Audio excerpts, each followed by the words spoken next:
Assalamualaikum warahmatullahi wabarakatuh.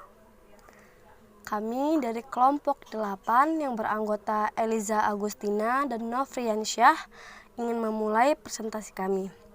Di sini kami membahas tentang kontekstualisasi dan penerapan akhlak dalam bingkai ibadah, toharoh, sholat, zakat, puasa, dan haji.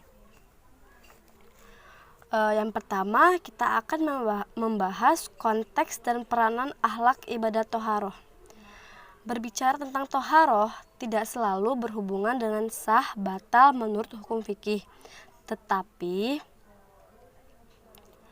juga menyangkut akhlak atau etika.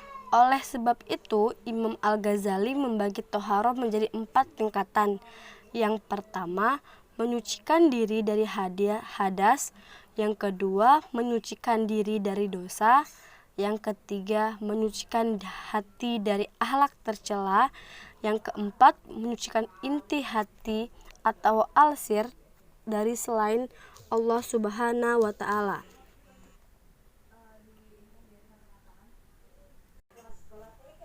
Kemudian, di sini kita akan mengkategorikan toharoh menjadi 3 macam. Yang pertama, bersuci dari hadas dan najis. Yang kedua, wudhu dan mandi. Yang ketiga, kebersihan universal.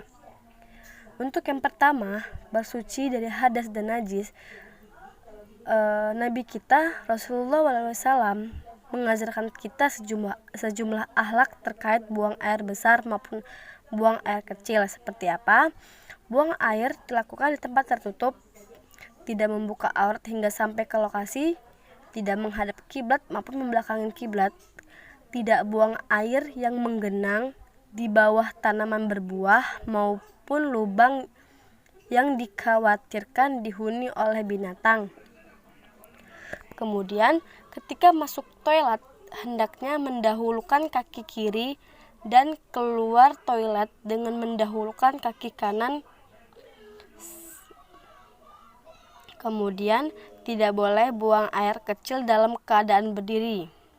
Kemudian, yang kedua, akhlak wudhu dan mandi.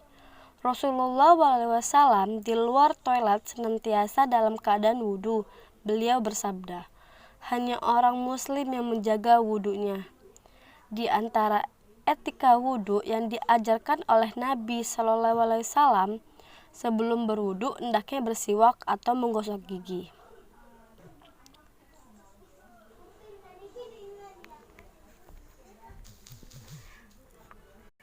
Kemudian yang ketiga, akhlak dalam kebersihan universal. Disunahkan untuk membersihkan diri dari kotoran yang berada di dalam telinga, hidung, ataupun di bawah kuku. Kemudian di pembahasan kedua, yaitu konteks dan peranan akhlak ibadah sholat. Dalam konteks beribadah, khususnya sholat, sangat berhubungan dengan pendidikan dan akhlak dalam mendirikan sholat. Wa aqimi al-sholatah, Quran Surat Al-Ankabut 45. Dibutuhkan kesabaran. Kesabaran adalah pintu masuk kepada rumah akhlak. Ketika hendak memulai mendirikan sholat, Rasulullah SAW berdoa yang artinya, ya Allah, berilah aku hidayah agar aku dapat memperbaiki akhlakku, karena sesungguhnya tidak ada yang bisa memperbaiki melainkan Engkau, dan palingkan segala keburukan dariku, sebab tidak ada yang mampu memalingkannya melainkan Engkau. Sholat pun merupakan autosugesti.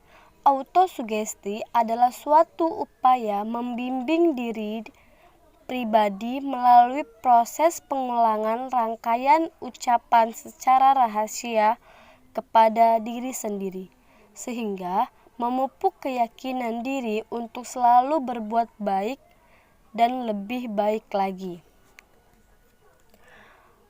Bacaan sholat dapat bernilai autosugesti karena di dalamnya terdapat bacaan dan gerakan berulang. Dalam sholat zuhur, bacaan Al-Fatihah dibaca 4 kali. bacaan alham saja diucapkan sebanyak 25 kali, yakni dalam doa iftitah 1 kali, al-fatihah 4 kali, ruku 4 kali, i'tidal 8 kali, sujud 8 kali. Kemudian pembahasan yang ketiga, konteks dan peranan ibadah zakat. Zakat merupakan salah satu ibadah pokok yang dihukumnya wajib dan termasuk salah satu dari rukun Islam. Manfaat dari Allah menyariatkan zakat yaitu zakat sebagai alat menyucikan diri. Sering ditemukan dalam Al-Quran adalah dengan arti membersihkan. Seperti dalam surat Quran surat An-Nur ayat 21 yang artinya, wahai orang-orang yang beriman, janganlah kamu mengikuti langkah-langkah setan. Barang siapa mengikuti langkah-langkah setan, maka sesungguhnya dialah setan menyuruh mengerjakan perbuatan yang keji dan mungkar. Kalau bukan karena karunia Allah dan rahmatnya kepadamu, niscaya tidak seorang pun di antara kamu bersih dari perbuatan keji dan mungkar itu selama-lamanya, tetapi Allah membersihkan siapa yang Dia kehendaki, dan Allah Maha Pendengar, Maha Mengetahui. Zakat merupakan salah satu ajaran Islam yang mempunyai sasaran dalam aspek sosial, untuk membangun hubungan sosial dengan sesama yang mempunyai tujuan kesejahteraan dunia dan akhirat. Saling berbagi, mengajarkan bahwa apa yang telah manusia miliki merupakan titipan dari Allah. Manusia tidak memiliki hak secara penuh, karena sejatinya semua itu miliknya. Kemudian di pembahasan keempat yaitu konteks dan peranan akhlak ibadah puasa. Di dalam surat Al-Maidah ayat 8 yang artinya, dan janganlah sesekali kebencian terhadap satu kaum mendorong kamu untuk berlaku tidak adil. Berlakulah adil, karena adil itu lebih dekat kepada takwa. Dan bertakwalah kepada Allah, sesungguhnya Allah Maha Mengetahui apa yang kamu kerjakan.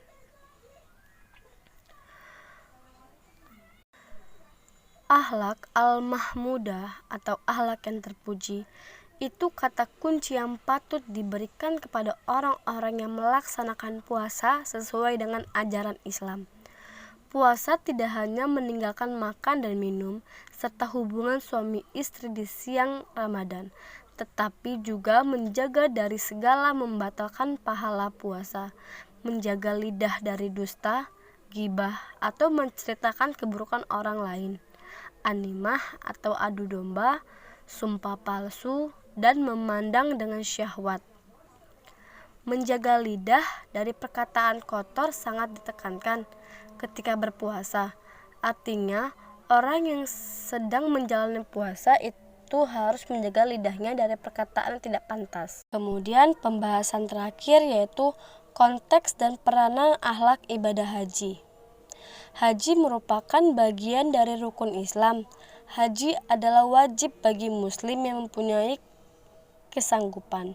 Haji merupakan sebuah pelaksanaan dari berbagai rangkaian ibadah yang harus dilakukan karena setiap jamaah haji diharuskan menjaga akhlak dan perbuatan, dan sangat dianjurkan untuk berakhlak baik dari mulai berangkat selama di tanah suci hingga kembali ke tanah air.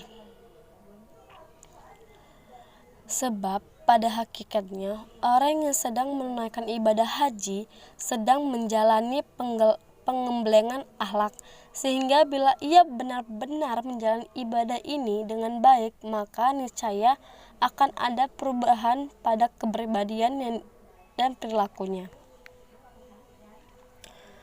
Baiklah, cukup sekian materi yang saya bawakan. Saya ucapkan terima kasih. Bila ada salah kata saya mohon maaf, pada Allah saya mohon ampun. Wassalamualaikum warahmatullahi wabarakatuh.